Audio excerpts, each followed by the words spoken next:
apprécions cette occasion qui réunit la plupart de la population et qui, à travers laquelle les essences qui s'y tiendront nous seront très utiles pour notre santé, mais aussi pour la lutte contre le cancer et l'hépatite B. Nous présentons nos salutations les plus distinguées à toutes les autorités ici présentes. Nous présentons nos salutations les plus distinguées à toutes les autorités ici présentes, particulièrement à notre honorable député Ndeye, la marraine de la cérémonie, à tous les invités, les artistes et à l'ensemble de la population du département, et vous dites soyez les bienvenus. Parler sur ce qui nous réunit ici paraît très difficile, pour de multiples raisons. De prime abord, il est constaté que la plupart de la population demeure négligente face à certaines maladies. Or, celui qui néglige sa santé ne connaît pas son importance. C'est ce que disait un sage en ces termes. L'importance de la santé n'est connue que du malade, car celui qui a la santé ne l'apprécie pas à sa juste valeur. C'est plutôt le malade qui en a conscience.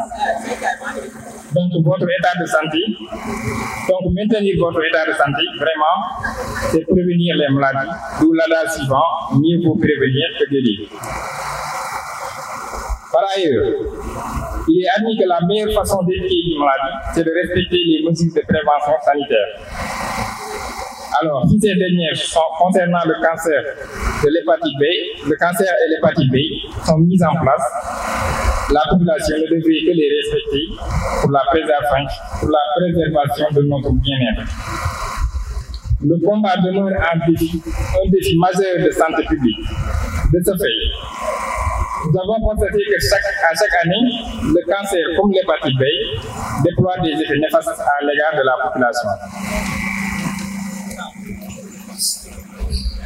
Car en 2024, près de 1312 cas de décès ont été remarqués qui sont liés au cancer du col de l'utérus. Concernant cette forme de cancer, notre pays occupe une place très élevée sur le taux de mortalité au monde. Pour freiner l'avancée de ces maladies, l'État du Sénégal joue un rôle très important. Il fait recours à la prévention, au programme de dépistage et de sensibilisation. Il mobilise tous ses efforts pour l'accès à des soins de qualité pour les patients.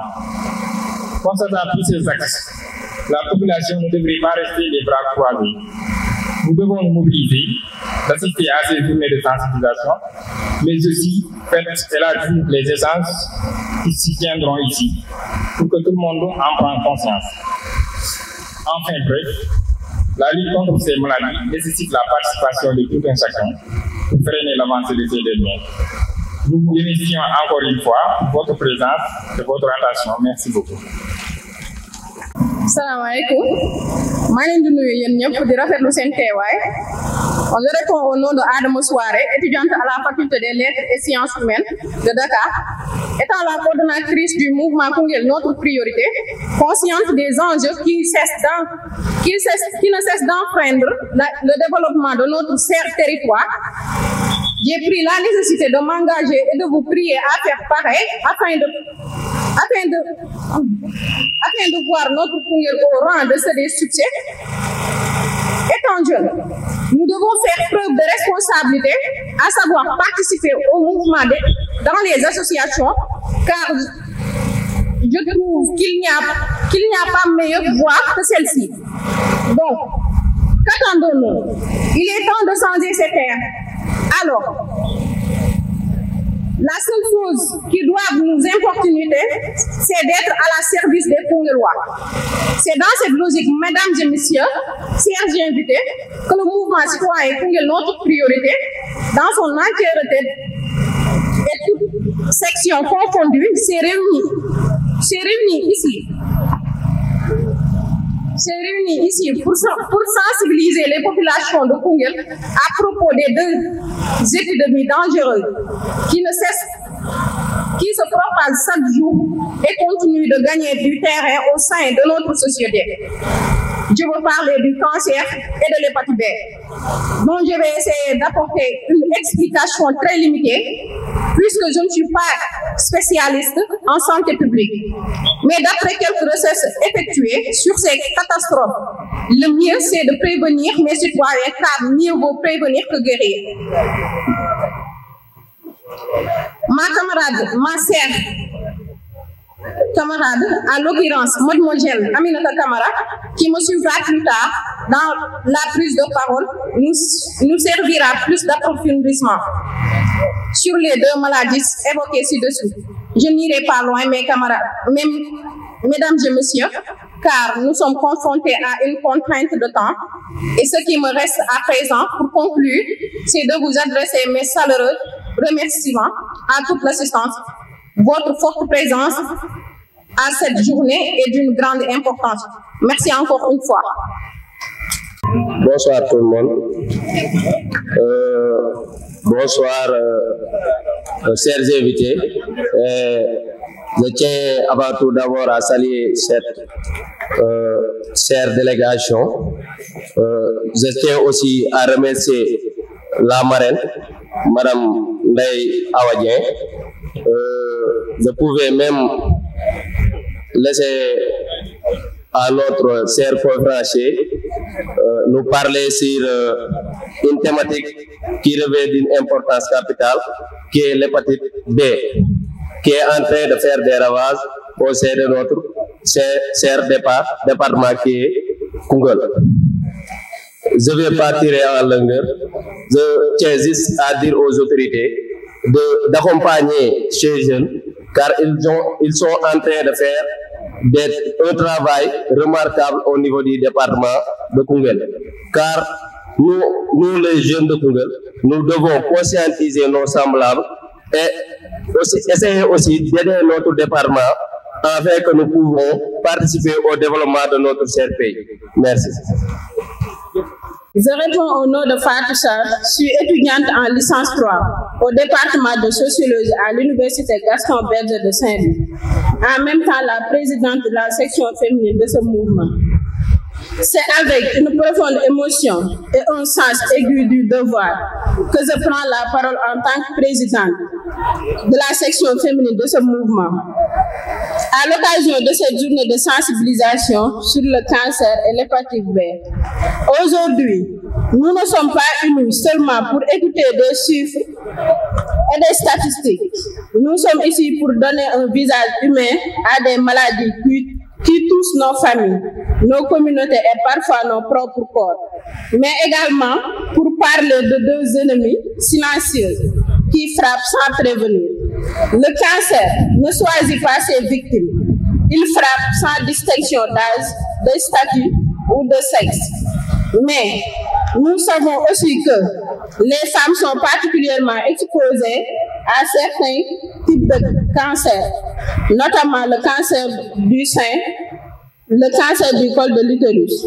Ce ne sont pas seulement des maladies, ce sont des réalités qui détruisent des vies, brisent des familles et fragilisent nos communautés. Trop souvent par manque d'informations, par peur ou par tabou. On se tait et ce silence tue. Le dépistage sauve des vies, la vaccination sauve des vies, l'information sauve des vies. En tant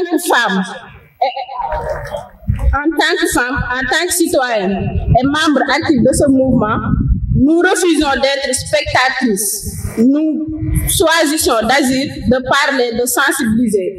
Ce combat n'est pas celui d'une seule catégorie. C'est un combat collectif, humain et urgent. Alors, aujourd'hui, je vous invite tous à vous lever avec nous pour briser les tabous, encourager le dépistage, défendre l'accès à des soins de qualité pour tous.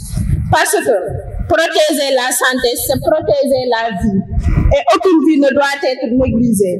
Merci pour votre présence, votre attention et votre engagement. Vive la santé, vive Koungheul, vive KNP. Je vous remercie. Mesdames et messieurs, chères autorités, chers invités, c'est pour moi un grand honneur d'être ici aujourd'hui en tant que commissaire des éclaireuses et éclaireurs du groupe local Koungheul pour participer à cette importante rencontre sur la santé. Je tiens d'abord à remercier le coordonnateur pour cette belle initiative, car parler de santé, c'est parler de vie, d'avenir et de dignité. Notre jeunesse ne pourra s'épanouir pleinement que si elle est en bonne santé. En effet, cette dernière ne doit pas être un sujet tabou. Cela nécessite des espaces de discussion entre amis, à l'école et en famille. Ensemble, nous pouvons créer un environnement où chacun se sent libre de parler, de se confier, de chercher des solutions. Il faut aussi que les institutions fassent leur part. Plus d'écoute, plus d'accès aux soins, plus de prévention. En définitive, agir pour la santé, c'est agir pour la vie. C'est également une responsabilité individuelle, mais aussi collective. Que chacun de nous devient un acteur conscient et engagé pour construire une société plus saine, plus forte et plus solidaire. Prenons soin de nous, prenons soin des autres, car la santé, c'est l'affaire de tous. Je vous remercie. Merci de votre aimable attention. Salam alaikum.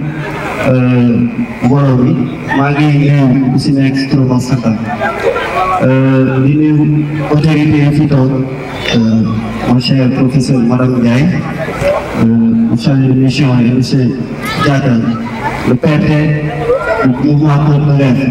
Donc ñu ngi nuyu ñëpp ñu fi daje di nuyu le coordonnateur KNP di ko remercier vraiment ci initiative bi parce que moom xam na réalité yi nga xamante ni moo fi am tey muy ñi nekk ay ndaw yoo xamante ni tey bu fekkente ni ñëw leen bëgg a xeex li nga xamante ni mooy hépatite B également ànd ci ak mouvement yi nga xamante ni disons déjà formés sur la santé de la reproduction dont monsieur Diatta est notre coordonnateur ici présent. Donc mu nekk loo xamante ni tey ñun ñëpp ñu ci daje war nañ a am benn effet boo xamante ni war nañ ko mën a réaliser au niveau du département. Nous en tant que président du mouvement RESCAT réseau régional pour le développement de la citoyenneté active donc jàpp naa ni bu waree collaborer ak KNP loolu war nañ fi mën a jógee ñu feebar ñu KNP cancer et hépatite B. Donc loolu jàpp naa ni mbay bi ñu wootee loolu muy KNP RESCAT éclaireur ñëpp ñoo xamante ni bokk nañ EVF également aussi war na mën a impliquer ci action bi déjà club des jeunes filles qui sont déjà formés par l'inspecteur de la jeunesse war na mën a impliquer aussi ci activités yu mel nii donc jàpp naa ni ñun ñëpp benn leen fii tey monsieur Diatta mën na seetlu li may wax nii parce que déjà moom PRT au niveau club EVF et aussi yàgg na fekkee yenn coordination yoo xamante ni dañ koy def ci ay causeries di def xeex yi nga xamante ni lawal na santé de la reproduction muy SRAJ yi donc jàpp naa ne tey bu ñu hépatite B ñëwee ci département bi et cancer ñu am des mouvements yoo xamante ni war nañ mën a taxaw xeex ko loolu jàpp naa ni aussi ñun ndaw yëpp war a mën a mobiliser pour jàppale mouvement yi jël volonté pour xeex lu mel noonu. Donc Mbaye on vous félicite vous et tous les mouvements qui ont eu la chance de participer sur cette activité donc di gërëm ñëpp di sant ñëpp merci beaucoup que la fête soit belle. Asalaamaaleykum. maa ngi leen di nuyu di leen ziar bu baax di leen merci ci compliment yi voilà mais c'est un honneur vraiment pour moi de rencontrer mes élèves qui aujourd'hui prennent ce genre d'initiative parce que Koungheul a besoin de nous. Mais avant ça, donc merci aux initiateurs et je dis également merci à tous ceux qui ont accepté, donc surtout ces autorités qui sont là parmi nous, qui ont accepté donc de venir présider donc cette journée. C'est important, monsieur Lai, voilà mon ami CM, voilà et toute la délégation. Voilà donc balaa loolu da ngeen jégal ma damay wax ci club EVF. Club EVF dafa nekk un club qui sensibilisé. C'est dans le cadre de la santé de la reproduction des ados jeunes. Quand on parle de la santé de la reproduction, il y a dans ce thème, bon, comme nous sommes de l'école, c'est surtout l'éradication des grossesses en milieu scolaire, les grossesses précoces. Nous luttons également contre les mariages d'enfants. Et qui parle de grossesse, derrière les grossesses, il y a beaucoup de maladies, surtout les infections sexuellement transmissibles. alors loolu daa nekk ay thèmes yi nga xam ne technique yi nga xam ne waa Kër Docteur ñooy faral di ko développer ñun on est vraiment limité par rapport à ça mais lu ñu mën ñu ngi koy def par rapport à la sensibilisation c'est justement pour le bien-être des jeunes c'est pour le bien-être donc des élèves c'est pour le bien-être de nos enfants loolu moo tax ñu ci sonn donc maa ngi leen di jaajëfal bu baax ni ngeen accepté ñëw journée bi di ci wax tey defe naa ne terrain basket daa waroon fees parce que thème bu ñuy développé mooy cancer bi ak hépatite bi dafa nekk li nga xam ne muy sonal askan bi su may waxee askan ça ne s'arrête pas seulement à Koungheul mais c'est dans tout le Sénégal et Koungheul fait partie donc du Sénégal donc mu nekk ay jàngoro yi nga xam ne ñu ngi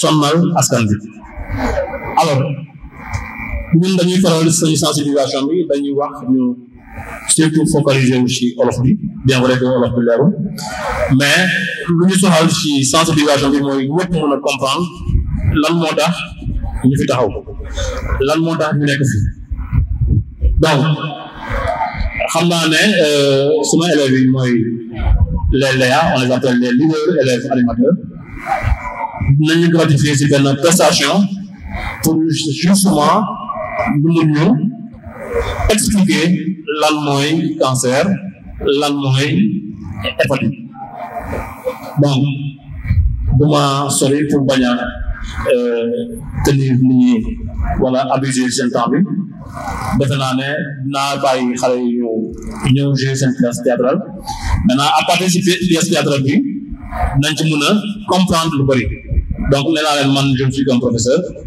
c'est des thèmes yi nga xam ne c'est des gens de la santé ñooy faral di ko développer donc ñun dañuy liggéey ak waa santé di leen topp parce que mënuñu aussi accepter ñëw toog di seetaan suñu xale yi parce que à chaque fois bu ñuy def campagne dépistage sensibilisation ainsi de suite même don de sang des fois dañuy am ay cas yu bëri te bu ñu amee cas yooyu ñu xam fu ñu jëm ci yóbbu moo tax dañuy liggéey ci prévention bi mooy sensibiliser nan la ñuy sensibiliser ba nit ñi xaw a comprendre feebar yooyu pour mën a jël seen matuwaay donc on parle surtout des mesures barrières donc loolu moo tax def naa ne dama sori damay bàyyi élèves yi ñu may ñu benn prestation théâtrale donc ci loolu maa ngi leen di jaajëfal di leen di remercier merci beaucoup. lii xale yi di def góor ak jigéen ñëpp tatouage yi def seen yaram ni piercing yi ñu utiliser noonu di def tatouage yooyu noonu su amul benn genre surveillance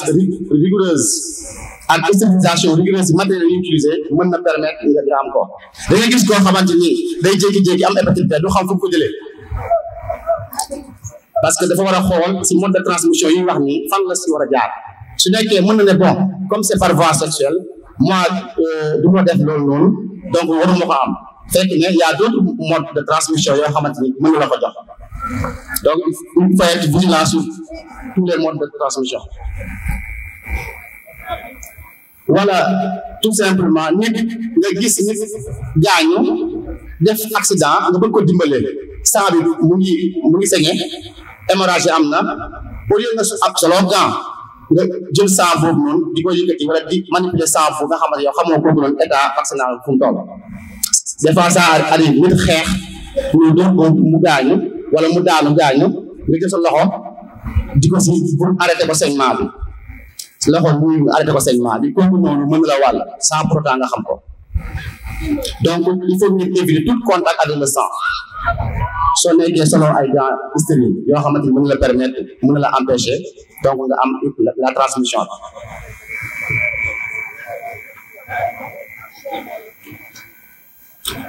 donc suñu waxee suñu définir virus bi wax les modes de transmission dañuy wax la prévalence mooy virus bi est-ce que mi ngi law si dëkk bi wala mu ngi law si àdduna bi wala mu ngi law si Sénégal on voit que la prévalence day augmenter et le nombre de décès également dafay augmenter bon en plus je ne connais pas les chiffres parce que nekkuma fi mais quand même au niveau mondial on a vu que plus de 250 millions de personnes am nañ hépatite B et chaque année 800 000 personnes dañuy décédé par la maladie. Et que malade bi tax mu grave, on va y revenir sur la prise en charge. C'est que yow ba ngay sooy xamee ne am nga malade bi day fekk yow kenn mënut laa sauver. Ce qui fait la gravité de la maladie. Elle est très grave. Mais moment bi nga xam ne yow am nga feebar bi day fekk yow tu es en phase terminale foie bi jeex na. On va y revenir sur la prise en charge et la prévention. Donc maintenant, comme Club EVS nous fait ça, les symptômes. Bon, premièrement, moi, elle est asymptomatique. Dans 90% des personnes qui vivent avec l'hépatite B, nous sentir bien signe. C'est une boîte de métier, d'une voiture, d'une amdara. Tu peux vivre avec le virus pendant des années, 20 ans, 30 ans, extra. Ça dépend de cet état immunologique au fond. Si tu es très fragile, tu peux le donner en quelques années. Mais si tu es robuste, tu peux résister. Mais quel que soit alpha, tu les donner dans l'avenir. Et que malheureusement, si tu les donnes, à moins de 2 mois, 3 mois, tu vas décéder. Ce qui fait la gravité de la maladie. Si tu as par exemple un choléra, ou un paludisme, ou un dara, tu les donnes léegi nga am signe léegi nga dem faj li wër léegi. Mais le fait que la maladie elle est silencieuse, c'est ce qui fait la gravité de la maladie. Maintenant, au cas où elle est symptomatique, dans les 10% des cas, les signes peuvent être une fatigue, comme nous une fatigue extrême, une fatigue intense, avec nausée, vomissement, douleur abdominale, urine foncée, urine foncée. Mais si vous avez un marquant, bi nga xamante ni mooy xam ne yow mi laa leen foie bi mooy jaunisse bi mooy ictère bi sa bët yi dafay zone nit ku am bët yi zone rek jàppal ne foie bi laal leen foie bi maintenant ça ne veut pas dire que loolu hépatite la mais quand même atteinte du foie dafay entraîner un ictère qu'on appelle jaunisse. Maintenant ictère boobu su ñëwee c'est parce que foie bi si boppam il faut nga xam rôle foie bi foie c'est un organe noble moom tous les médicaments que nous prenons foie bi moo koy métaboliser moo koy dégrader après médicaments yi mën a def seen rôle soo sañee su nekkee da ngaa dagg sa bopp wala nga dagg foie bi mooy am na ay facteurs yu muy produit facteurs yooyu noonu ñoom ñooy tax mu am la coagulation. Quelqu'un qui a l'hépatite en phase terminale soo xoolee day sañee rek bakkan day sañee yaram bi day sañee yëpp day sañee parce que amul les facteurs de coagulation amul fa parce que foie bi fonctionné wul normalement. Donc, pourquoi maladie bi du si parce que foie bi dafa rëy et le foie c'est le seul organe dans l'organisme bi nga xam soo ko daggoon tey si digg bi foie bi am na possibilité régénérer waat mais pourquoi avec l'hépatite B foie bi régénérer parce que l'hépatite B cellule bi lay jàpp cellule bi lay jël transformé ko en cellule élastique transformé ko en cellule fibreuse moo tax soo amee hépatite dañ naan defal fibrose scan pour xool l'état du foie. Est-ce que le foie est avancé ou alors avancé? Maintenant, à un moment donné, sur les complications, on parle de cirrhose. Cirrhose, moi, le foie fait diminuer le volume, transformation cellulaire en fibrose, et que le foie, au fur et à mesure, avance, il éloigné. Parce que un moment où on peut gérer une fonction, moment où on a les signes de fonction, et voilà, tout tard, décider. Pourquoi? Parce que le seul traitement qui existe à ce stade-là, c'est la transplantation hépatique. Moi, il y a ce foie, le foie. Et que une complication également, aussi hépatite B, il y a le cancer du foie. Et la plupart des personnes qui ont ce cancer du foie, tout le monde, assalamu alaikum. Ñu ngi leen di nuyu yéen ñi fi teew ñëpp invité yëpp di nuyu les coordonnateurs maanaam coordonnateur KN comment ça s'appelle encore Koungheul notre priorité voilà ñu ngi nuyu coordonnateur bi ak coordonnatrice bi di nuyu membre yëpp vraiment di saluer initiative bi parce que bu ñuy wax jeunesse consciente yéen a tax di nuyu tamit parmi les invités di nuyu monsieur Diatta bi nga xam ne mooy encadré club EVSP di nuyu di remercier monsieur Diallo docteur Diallo pour ce brillant exposé vraiment qui nous a permis ñu gën a xam lu bari ci feebar bi ñu naan hépatite B ak tamit cancer dañoo teew fii nag parce que journée bi da ngeen koo jël ngeen tegleel ko ngeen cëralee ko honorable député Ndeye Awa Dieng mu bëggoon a teew nag lool mais mu am empêchement de dernière minute moo tax ñun ñu ñëw représenté ko fii di wax tamit ci turam mu am contentement bu rëy bi ngeen ko xalaatee marraine ko journée bu mel nii parce que lii dafa am solo ci jeunesse Koungheul dafa am solo ci population Koungheul département bi yëpp kon ñu koy rafetlu di ci am contentement bu baax a baax mi leen di remercier mais tamit mi ngi engagé wu à chaque fois di leen gunge di leen accompagner ci dynamique yu mel nii parce que looloo ko tax a jóg looloo ko ñor kon jàpp leen ne à chaque fois mi ngi seen ginnaaw et elle est prête à vous accompagner donc mi ngi seen ginnaaw léegi bu loolu weesoo tamit bëgg neen wax tuuti ci thème bi waaw je parle au nom de l'honorable député mais également je vais parler en tant qu'enseignante en tant qu'institutrice parce que thème bi dafa am solo thème bi dafa intéressant gis naa fi ay xale baax na certes mais mag ñi tamit mënoon ngeen leen ci impliqué mënoon ngeen leen invité fii fees dell ñëpp ñëw parce que lii ñëpp la concerné à chaque fois ngeen dégg à chaque fois ngeen am mbokk bu nga xamante ni da ngeen di xëy rek dégg ñu ne gaañu na ñu ne feebaru xol la yore feebaru bopp la yore cancer la yore hépatite la yore c'est une maladie qui nous tue c'est une maladie qui décime au-delà de Koungheul même au-delà de la population koungheloise qui décime le monde entier donc c'est une maladie très très très très grave léegi nag damay ñaax ñëpp li ñu fi jëlee fii bu ñu fi jógee ñu démultiplier ko ñu def partage bi waxtaan ak suñu mag yi